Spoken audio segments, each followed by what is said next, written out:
যেই নাম শুনবার পরে আমার বুকের উপরে পাথর রেখে চাপা দিয়ে আঘাত করা হয়েছে, আবার জিহ্বায় লোহার শিকল গরম করে সেক দেওয়া হয়েছে, উত্তপ্ত বালিয়ার পাথরের উপরে আমাকে টানা হয়েছে।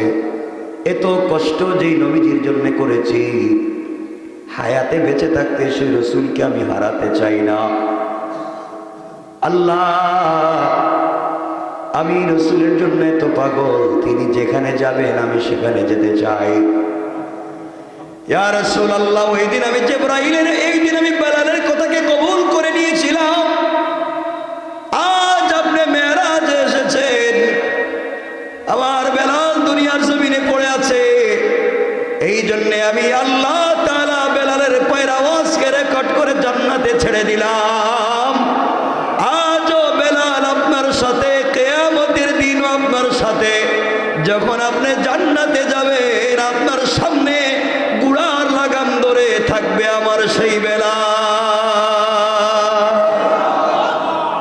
ইয়া রাসূলুল্লাহ, আপনি কোনোভাবে আমার সেই বেলালকে ফেলে দিতে পারবেন না। যে লোকটা আমার জন্য এত কষ্ট করেছে, এত নির্যাতন সহ্য করেছে। সংক্ষেপ করে বলি, নবীজি দুনিয়া আসার পরে বেলালকে বলছিলেন, বেলাল জানতে চাই বলো কেমনে তোমার আওয়াজ জান্নাতে পৌঁছে গেল? আমি গিয়ে দেখলাম কি আমল করতা। বেলাল বলছেন, ইয়া রাসূলুল্লাহ, আলাদা কোনো আমল আমার ছিল না। তাহলে কি করেছে বলো?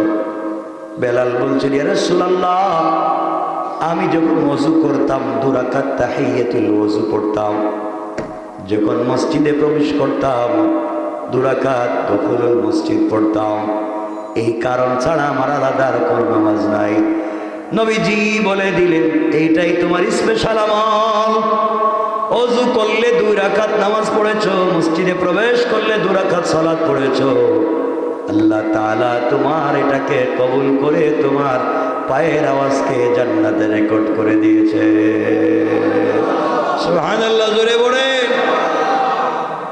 আমরা তো এগুলো পড়তে পারি না, পারবো তো ইনশাআল্লাহ?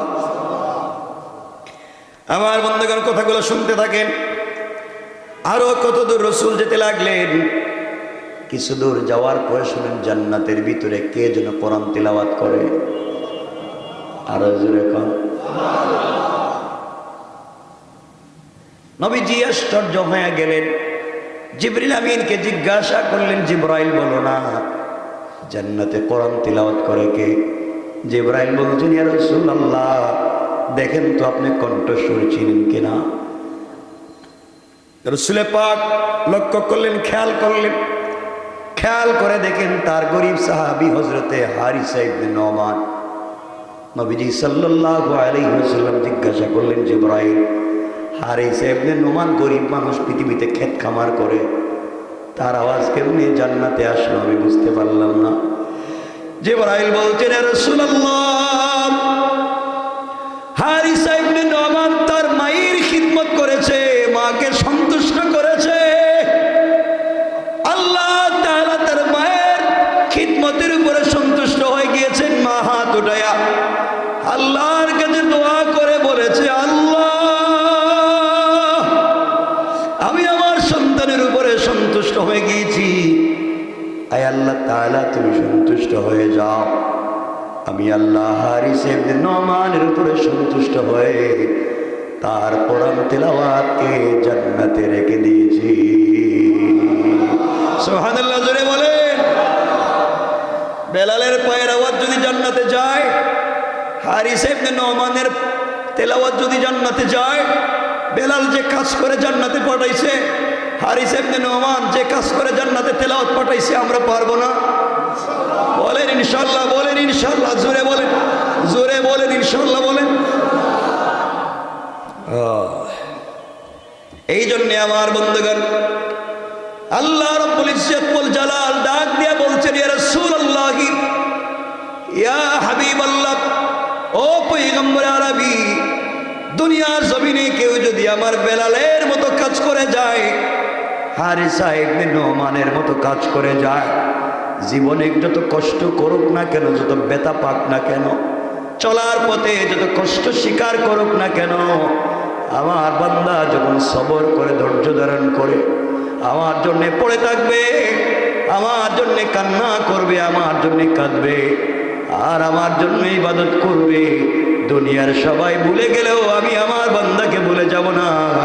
কিয়ামতের দিন আমার বান্দাকে বিনা হিসাবে আমার আরশে আজিমের ছায়ায় জায়গা দিয়া ওই দিন সম্মানিত করে আমি আল্লাহ বিনা হিসাবে জান্নাতের ওয়াদা দিলাম। আমার বন্ধুগণ, কথাগুলো শুনেন। রাসূল সাল্লাল্লাহু আলাইহি ওয়াসাল্লাম সবগুলা দেখলেন, এরপর ওখান থেকে বের হয়ে গেলেন। সেখান থেকে লৌহে মাহফুজে ফেরেশতারা যে কলম দিয়ে লিখে, এই খসখস আওয়াজ রাসূলের কানে আসতে লাগলো। আমার নবী কান্না করে ডাক দিয়া বলছেন, আল্লাহ, এই যে কলমের আওয়াজ শোনা যায়, যা দিয়ে আমার উম্মতের তাকদীর লেখা হয়, আয় আল্লাহ, তোমার কাছে একটা চাওয়া, আমার উম্মত গুলাকে একসাথে তুমি মেরে ফেলে দিও না, গুনাহ করলে সবাইকে একসাথে ধ্বংস করে দিও না, কওমে লুতের মতো, কওমে সামুদের মতো, কওমে আদের মতো। আল্লাহ বললেন, বন্ধুরে, তোমার কথাকে আমি গ্রহণ করে নিলাম, তোমার উম্মতকে পৃথিবীতে একসাথে আমি ধ্বংস করে দিব না। পড়েন সুবহানাল্লাহ। আমার বন্ধুগণ, এছাড়াও রাসূল পাক সাল্লাল্লাহু আলাইহি ওয়াসাল্লামকে জাহান্নামের ভয়ঙ্কর আযাবের দৃশ্য দেখানো হলো। রাসূল জাহান্নামের দিকে যেতে লাগলেন, দেখলেন রক্তের নদীতে, লাল রক্তের নদী। চিন্তা করেন, রক্তর নদী, অরিজিনাল রক্তের নদীতে কিছু লোক হাবুডুবু খাচ্ছে। নদী থেকে উঠার জন্য যখন সাঁতার কেটে নদীর কিনারে আসে, রক্তের নদী, তাদের বডি থেকে রক্ত বের হয়, তাদের নাক দিয়া, মুখ দিয়া, চোখ দিয়া রক্ত বের হয়, তাদের পুরা বডি থেকে রক্ত বের হয়, আবার রক্তের নদী।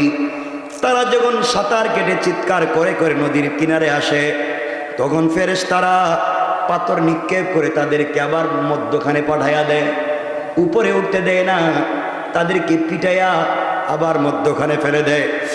আল্লাহ রাসূল ডাক দিয়ে বলছেন, বলে জিবরাইল, বলো এমন কি করেছে যার জন্য তাদেরকে এমন ভয়ঙ্কর আযাব দেওয়া হয়?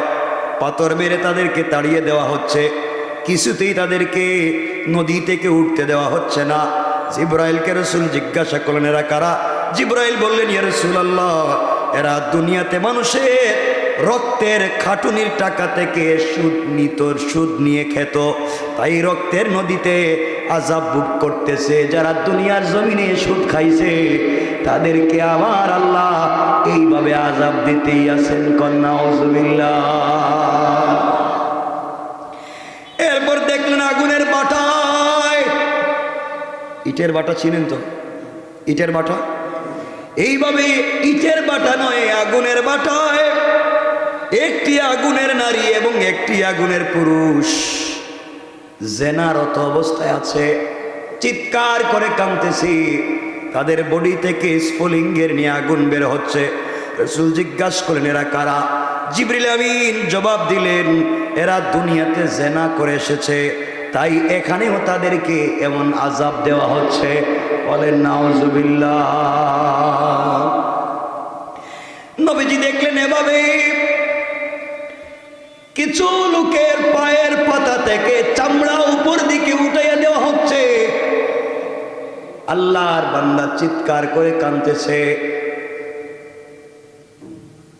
জিহ্বা গুলাকে আগুনের কেচি দিয়ে কেটে দেওয়া হচ্ছে, চোখ গুলাকে উপড়াইয়া ফেলা হচ্ছে। রাসূল জিজ্ঞাসা করলেন, এরা কারা? জিবরাইল জবাব দিলেন, এরা দুনিয়ায় মানুষের গীবত করত, গীবত, মিথ্যা কথা বলতো, এই জন্যে তাদেরকে কেসি দিয়ে কাটা হয়। নবীজি হাউমাউ করে কাঁদতে লাগলেন। কিছু দূর যাওয়ার পরে দেখলেন কিছু আল্লাহর গোলাম, যাদেরকে 70 জন ফেরেশতা, অন্ধ ফেরেশতা লোহার মুগুর দিয়ে আঘাত করে লোহার মুগুর দিয়ে আঘাত করে। আর 70 জন ফেরেশতা তাদের চামড়া গুলাকে টাইনে টাইনে উঠায়। আরো ফেরেশতারা তাদের হাড্ডি গুলাকে আচ্ছা মতো ভাঙ্গে। জিজ্ঞাসা করা হলেন এমন আযাব তাদেরকে দেওয়া হচ্ছে কেন? জবাব দেওয়া হলো, ইয়া রাসূলুল্লাহ, তারা দুনিয়ার জমিনে আল্লাহর এত নাফরমানি করেছে, আল্লাহ যা বলতেন তার ডাইরেক্ট বিরোধিতা করত, আল্লাহ তাআলা তাদেরকে এভাবে শাস্তি দিচ্ছে। আল্লাহ রাসূল চোখের পানি ছেড়ে ডাক দিয়ে বলছেন, আল্লাহ তুমি আমাকে কেন এনেছো? কষ্ট দূর করবার জন্য আনছো। এমন কষ্ট দেখে আমার তো আরো কষ্ট বেড়ে গিয়েছে। আল্লাহ বলেন, বন্ধুরে আমার কাছে আসো, তোমার উম্মতেরা পৃথিবীতে বেঁচে থাকতেও যদি ক্ষমা চায়, আমি আল্লাহ জবাব দিলাম তাদেরকে ক্ষমা করার ওয়াদা দিয়ে দিলাম। সুবহানাল্লাহ জোরে বলেন। এইভাবে আমার রাসূলকে জান্নাত জাহান্নাম দেখানো হলো। জিবরিল আমিন সেখান থেকে রাসূল পাককে আবার উপরের দিকে নিয়ে রওনা হলেন। মনে রাখবেন, এখান থেকে আরো উপরের দিকে যেতে লাগলেন। কিছু দূর যাওয়ার পরে জিবরাইল বলছেন, রাসূলুল্লাহ, আমার আর উপরে যাওয়ার যোগ্যতা নাই, ক্ষমতা নাই, সব ঠিক আছে। ইয়া রাসূলুল্লাহ, আমি যেতে পারতাম। এই যে আমার আইডি কার্ড, এই যে আমার পাসপোর্ট, এই যে আমার ভিসা, একটা কথার কথা বোঝাবার জন্যে আমার সব আছে, কার্ডও আছে, পাসপোর্টের ভিসার মেয়াদও আছে, সব ঠিক আছে। এই রাস্তা দিয়ে চলবার পারমিট নাই, এই রাস্তা দিয়ে আমি চলতে পারবো না। জিবরাইলকে রাসূল বলছেন, জিবরাইল, দুনিয়ার জমিন থেকে ঘর থেকে আমাকে উঠাইয়া এত দূর নিয়ে এসেছো, একা একা তুমি কোথায় রেখে যাইবা? কেউ যে নাই। জিবরাইল বলছেন, পয়গম্বর আরবি, আপনাকে যিনি দাওয়াত করে এখানে নিয়ে এসেছেন, সেই আল্লাহ তাআলা আপনাকে স্পেশাল দুধ পাঠাইয়া ওখান থেকে তার কাছে নিয়ে যাবে। সুবহানাল্লাহ বলেন। আবার বন্ধুগণ, বোরাক সেই পর্যন্ত শেষ হয়ে গিয়েছে, আমি আর সামনে অগ্রসর হতে পারবো না। নূরের তজল্লিতে জলে পড়ে বর্ষ হয়ে যাব। হুজুর সাল্লাল্লাহু আলাইহি ওয়াসাল্লাম এমন এক স্থানে পৌঁছালেন যেখানে কোনো শব্দ নাই, কোনো শব্দ নাই, পিনপত নীরবতা, গভীর নীরব নিস্তব্ধতা বিরাজ করছে। একাকী দাঁড়িয়ে আছেন। এমন সময় নীরবতা ভেদ করে একটা জিনিস আসলো, যার নাম রফরফ। সুবহানাল্লাহ বলেন, আরো জোরে বলেন। আপনারা ভালো করে জানেন, মানুষ যখন একা হয় পিছনের কষ্টের স্মৃতি মনে হয়নি? কথা বলেন। আহারে আমার অমুক কষ্ট দিছে, আহারে আমি এমন ছিলাম, আজকে আমার পয়সা হয়েছে, আমি এত গরিব ছিলাম, মানুষ কেমনি আমার কষ্ট দিল, অমুক কেমনি আমার গালি দিল, মনে হয় না? আমার রাসূল যখন একা, হঠাৎ মনে পড়ে গিয়েছে নিজের কলিজার টুকরা স্ত্রীর কথা। আহারে খাদিজা নাই, আজ যদি থাকতো সে কত খুশি হইতো, আমি কত উপরে এসেছি, কত সম্মান আমার। খাদিজা নাই, কে দেখবে? আজ আমার চাচাও নাই, বাপও নাই, মাও নাই। এইভাবে রাসূল যখন কান্না করতেছে, আরে আজ আমার কত সম্মান, আজ আমি জান্নাত দেখেছি আর সে আল্লাহর কাছে, এত এত সম্মান আমার, আমার বাপ নাই। বাবা যদি থাকতো ডাক দিয়া বলতাম, বাবা, যেই সন্তানকে ঔরসে নিয়েছো এই সন্তান তোমার সম্মান বাড়াইছে। মা যদি থাকতেন, মায়ের গলা জড়িয়ে কান্না করে বলতাম, মা, আজ তোমার জন্য এত দূরে এসেছি মা। আল্লাহ, আমার মা নাই, বাবা নাই, আমার স্ত্রীও নাই, আমার একটা ভাইও নাই, আমার একটা বোনও নাই, তুমি আমাকে এত সম্মান দিছ। নবীজি সাল্লাল্লাহু আলাইহি ওয়াসাল্লাম দাঁড়িয়ে আছেন, রফরফে উঠলেন।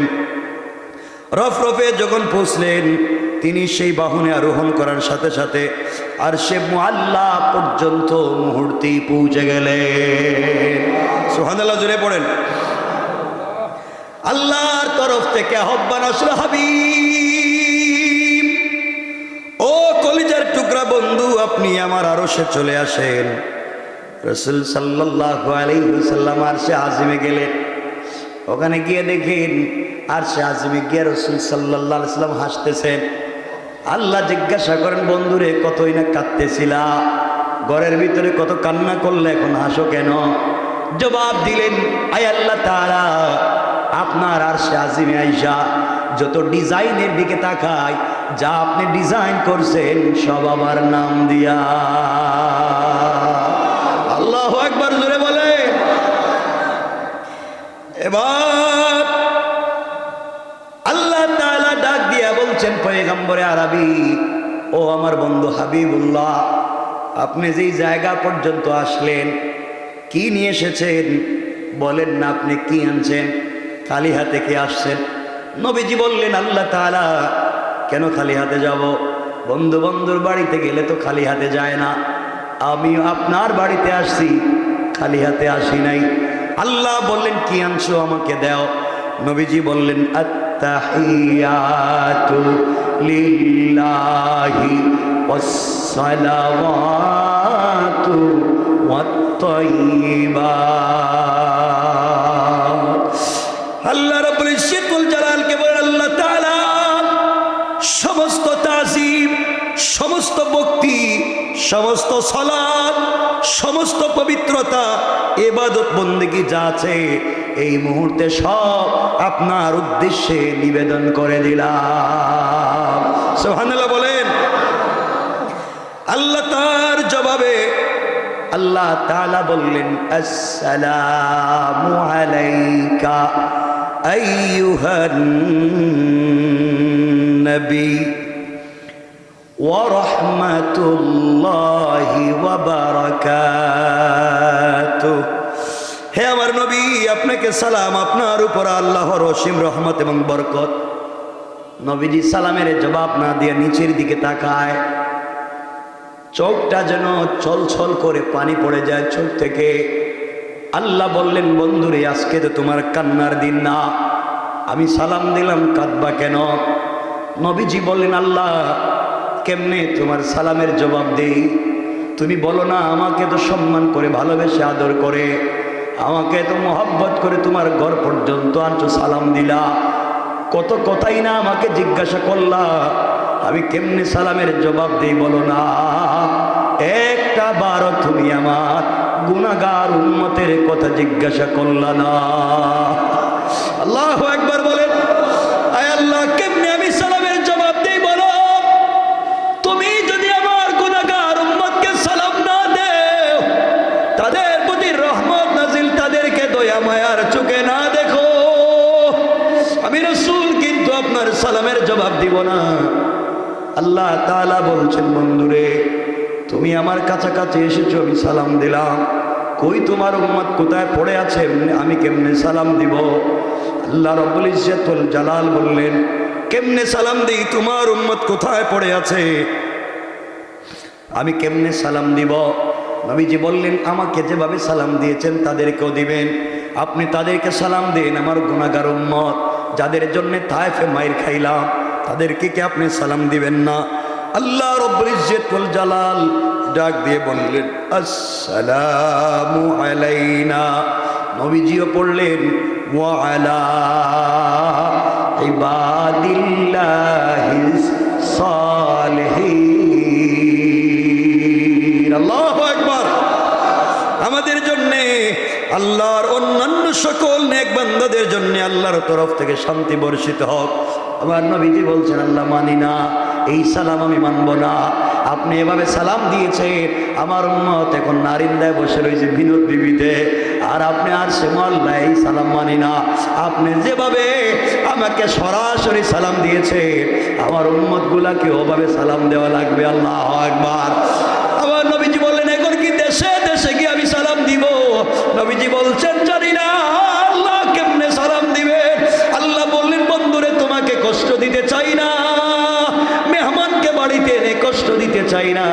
আমি আল্লাহ কথা দিলাম, ওয়াদা দিলাম, তোমার গুনাহগার উম্মতের সঙ্গে আমার যখন জান্নাতে দেখা হবে, তখন তোমার উম্মতদেরকে জবরদস্ত ইয়াকুত মণি মুক্তা পাথর দিয়ে তৈরি করা চেয়ারে বসাইয়া আমি আল্লাহ দাঁড়াইয়া দাঁড়াইয়া তোমার বান্দাদের সামনে, তোমার উম্মতের সামনে দাঁড়াইয়া আমি নিজে সালাম দেওয়ার ওয়াদা দিলাম। আল্লাহু আকবার। আল্লাহ কোরআনে বলছেন তাহিয়াতুহুম ইয়াউমা ইয়ালকাউনাহু সালাম। যখন আপনার সঙ্গে, আপনার উম্মতের সঙ্গে আমার দেখা হবে, ওই সময় আমি আল্লাহ সালাম দেওয়ার ওয়াদা দিলাম। পড়েন সুবহানাল্লাহ, আল্লাহু আকবার বলেন। আমার বন্দেগান, আল্লাহ রাব্বুল ইজ্জত ওয়াল জালাল এবং ফেরেশতা রাসূল পাক সবাই পড়তে লাগলেন। এরপরে আশহাদু আল্লা ইলাহা ইল্লাল্লাহু ওয়া আশহাদু আন্না মুহাম্মাদান আবদুহু ওয়া রাসূলুহু। আমি সাক্ষ্য দিচ্ছি এক আল্লাহ ব্যতীত অন্য কোনো উপাস্য নাই, এবং আরো সাক্ষ্য দিচ্ছি মুহাম্মদ সাল্লাল্লাহু আলাইহি সাল্লাম আল্লাহর বান্দা এবং তার রাসূল। পড়েন সুবহানাল্লাহ। এটা ছিল এক গোপন অবিশ্বাস, গোপন বৈঠক। আল্লাহ রাসূল তারা কথা বলতে লাগলেন, লম্বা কথা, এখানে অনেক কথা হচ্ছে। এখানে শুধু এই কথা না, অনেক কথা হলো। কত কথা, কারণ বন্ধু বন্ধুকে দেখবেন বলে, মাঝে মাঝে সার দোকানে বসে বলছে, দোস্ত ওই যে পরশুদিন বলছিলাম মনে আছে? কিন্তু সার দোকানে আর 20 জন বসা, কেউ বুঝে নেই, তারা বুঝছে, ঠিক না? গোপন শব্দ। এইভাবে রাসূলকেও আল্লাহ গোপনে বলছেন, দোস্ত কাফ হা ইয়া আইন সাদ আলিফ লাম মিম তা সিন মিম। কেউ বুঝে না, আল্লাহ বুঝেন আর রাসূল বুঝেন। সুবহানাল্লাহ। তাদের কথা চলতে আছে, এভাবে কথা চলতে থাকুক, আর আমরা আজকে রেখে দিলাম।